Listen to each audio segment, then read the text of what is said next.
Randy. Yes, Teddy. We're in the month 5. Yes. What is that? April showers bring May flowers. Is it? Oh, wait a minute. Yeah, they do. Did Abraham Lincoln say that, or Thomas Jefferson, or Barack Obama, or who said that? I'm not sure it was a famous quote. It was Tiny Tim. Tiny Tim. The tulip. Tiptoe through the tulips. Hey, Randy Wooden with Goodwill Industries, Northwest North Carolina, director for the Professional Center. Happy to help you if you're in a job hunt. Find us on LinkedIn. Find me on LinkedIn. Or you can go knock on the door. You can knock on the door in University Parkway. Chances are you'll find me asleep. I don't mean that. You'll find me there diligently working away and helping people in their job search. But every Monday, I get together with Teddy Burriss, and we talk a little bit about some tips and stories and talk about our Wednesday show topic and guest. But before we dive into all of that, Teddy, if you would introduce yourself. Yeah. So hey, hang on, everybody, because at the end of these segments we do every Monday, Randy and I end it with some really good tips, and we got some really cool tips that you'll get benefit from. Hey, for those who have never met me, I'm Teddy Burriss. I'm out of kilter, Randy. Just notice my camera's out of kilter. I gotta get that fixed. But hey, I'm a LinkedIn strategist, trainer, and coach, and I'm also starting a new business up on teaching Google Workspace and Gmail as business tools. We're all over the world teaching people how to use these business tools, having a blast doing webinars and one-on-one coaching and corporate training programs. And heck, we stand on the street corner with sandwich boards and profess the power of these tools. But a couple times a week, Randy and I get together and we joke a little bit. We tell some stories, a few tips, and that's what we're going to do today. So, But Randy, you do some research every Monday, right? I do. The crack research staff was hard at work this week, I shall have you know. And there's the camera. You getting that squared away. By the way, Teddy, you know, you're in the wrong business. If you want to be a multi-gazillionaire, what you need to do is find a cure for allergies. Everybody I know is sniffling and sneezing, and luckily it's not COVID, but you know, it feels like it might as well be in some cases because these guys are wiped out. Anyway, if you're one of those folks, Teddy is thinking about that as a future career, but he's not there yet. Hey, we've got some birthdays, a couple of birthdays to talk about. Teddy, I think you and I both have graduated into AARP territory. I know I have. They think I have. So we're comfortably there. But I'll tell you, you know what? Today, The Rock, Dwayne Johnson, hits 50. Oh, 50. 50, not 60. But think about that. I mean, the amount of work that went into his career, and granted, he had some, a famous father. But if you read more of his story, there was estrangement and just a lot of challenge growing up. But anyway, he's 50 years old. So way to go, Rock. Also, David Beckham, if you're a soccer fan or just a fan of pop culture, soccer star. He was born on this date in 1975. But first, we're going to talk a couple deaths. Now, Leonardo da Vinci died a few years before you were born. So da Vinci, famous, painter and all of that, right? So he passed away in the 1500s. So he's got you beat by a few years. But more not famous, but infamous. Get a load of these three. How'd you like to be paired with these three folks? Joseph McCarthy. Remember McCarthyism? Senator. He passed away in 1957, talking about communists and the government and that kind of a thing, and that kind of a witch hunt thing. J. Edgar Hoover, the first director of the FBI. I've never been in his closet, Randy. Well, you may be one of the few. You may be one of the few, but he passed away in 1972. And last but certainly not least, passing away at sea, adrift at sea, and that's where he was buried, I guess, in 2011. Your friend and mine, Osama bin Laden, was killed on this date in 2011. So there you go. I've got a trivia question on this date in history, Teddy. Two things happened, and these are not famous things. These are just random things because we're pretty random. In 1885, Good Housekeeping magazine was first published. But here's something I bet you didn't know, and I'm serious, and you and I did not talk this ahead of time. So this literally is, we did not talk this. The year was 1878, and the U.S. stopped minting something. What type of currency did they stop minting? What dollar amount? In the 1800s? 1878. Was it the $1,000 bill? The 20-cent coin. The 20-cent coin. I never even knew we had a 20-cent coin. I mean, my $50 is worth that now, maybe, but a 20-cent coin. I didn't even know they had them. So anyway, there's that. Chuck E. Cheese. It's a token. It's a token. This is a, U.S. currency. I didn't know they had 20-cent pieces, but they had $2 bills back then. And, they came back with them later. But all right, so let's move on. Quick story. Last week was back at Fox 8, had a great time. And I'd been doing their segments once a month since 2005. That's a long time. Up until COVID. And then everything was virtual. Actually, not even virtual Zoom. It was phone. And then last month I went back in studio. And then this month, it really felt like home again because we were standing. I was doing my normal thing and just having fun with, well, in this case, Brad Jones, one of the anchors, and just really good. And I guess I just bring up that story just to illustrate that life goes on and maybe things aren't necessarily permanent like COVID. And it was so nice to be able to go back and do things that we used to do without restriction in this case. So it was just one of those little bricks in the wall that says, you know what, we're about there. In a good way, brick in the wall. So, yeah. What you got, Teddy? Hey, here's my story. Yep. Don't be this guy. Don't be this guy. Was I this guy? You weren't, man. I'm just telling you never to be this guy. Don't be this guy. It sends me a LinkedIn invite. It's not even an invite. He basically he wants to pitch me a franchise. He says, Teddy, have you ever thought about owning a business?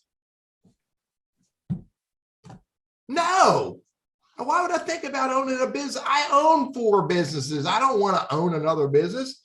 So I messaged him back, Randy. I said, dude, did you look at my LinkedIn profile?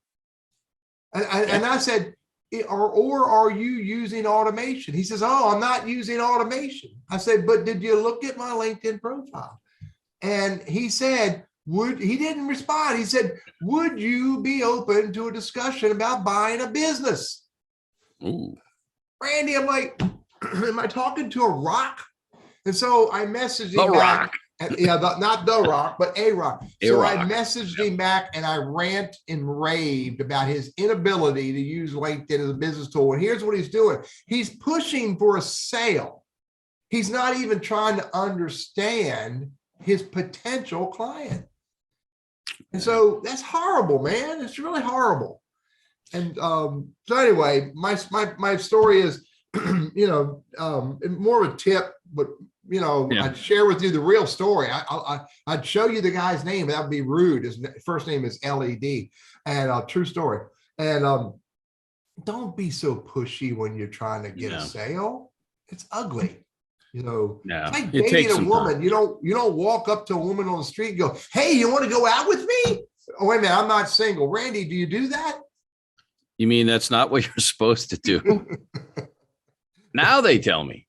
I get it, Teddy. And I think we've all been on the receiving end of that. And I get it that sales is in part overcoming perceived objections and that, but that occurs in a discussion. And I get those same things from time to time. Yeah. And you want to buy this, you want to buy that. And I usually give them the one brush off and say, no, I'm not interested. And if it's a second one that comes after that, then I'll either block them, remove his connect, that kind of stuff. Hey, we've got a good show coming up this Wednesday. Yeah. Any idea who that might be?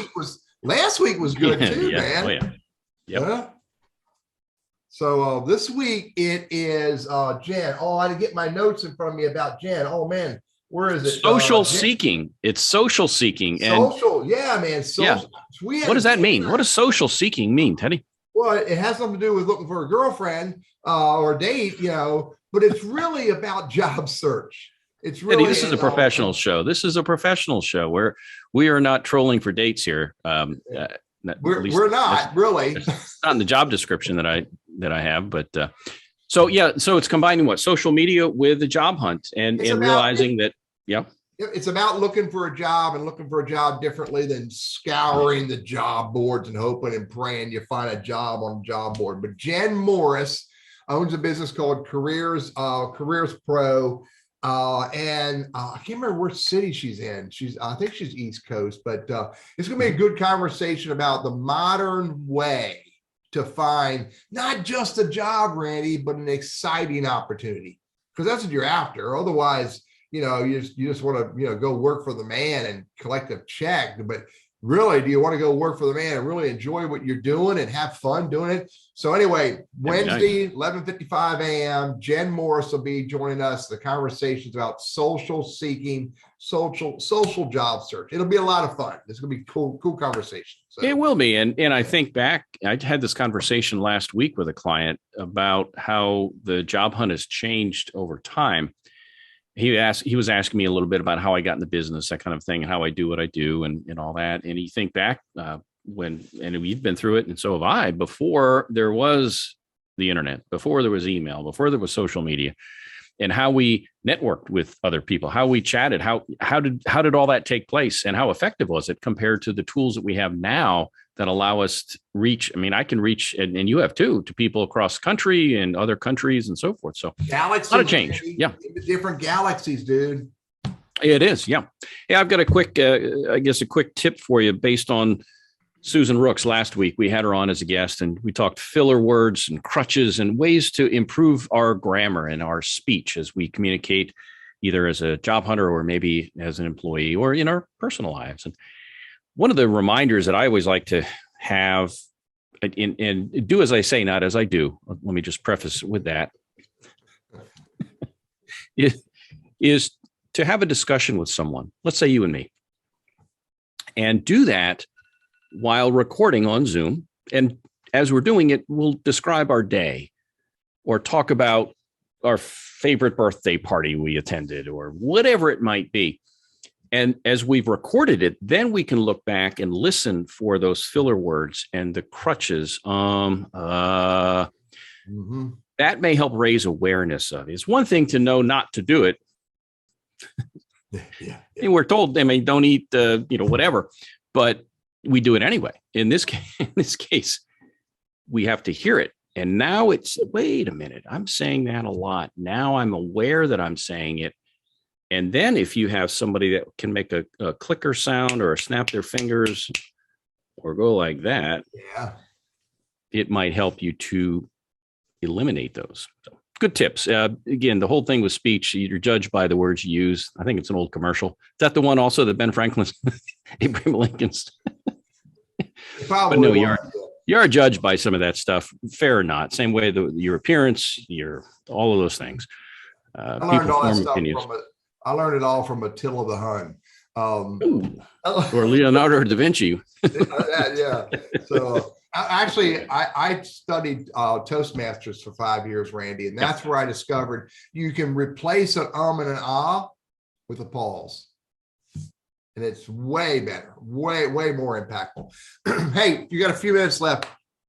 Here's my tip. And dude, last week I watched your Fox 8 segment where you were talking about being timely in conversations, and it was focused on job seekers. So it was about being timely in your response and timely in applying and timely in filling out an application, et cetera, et cetera. And I use the word dawdle. I think too often we dawdle and we don't do things in a timely manner. Give you an example. Had a guy wants a proposal. He wants one of these multi-million-dollar proposals for my sophisticated LinkedIn training programs that I deliver across the globe. So he said, I'd like to get it from you as soon as I can. Well, I could have said, dude, I'm getting ready to go home and I'm tired and tomorrow I'm not going to work. I'll get it to you by the end of the week. So what I do is I always tell them when I will get back to them. And then I do it before that. For me, I'll always say, can I get back to you before the end of the day on Wednesday? And I do it in the morning. I don't dawdle. I want to keep this thing moving forward. And I think too often in job search and business engagement, we don't have what's the word? The guy said to me years ago, we don't have a sense of urgency.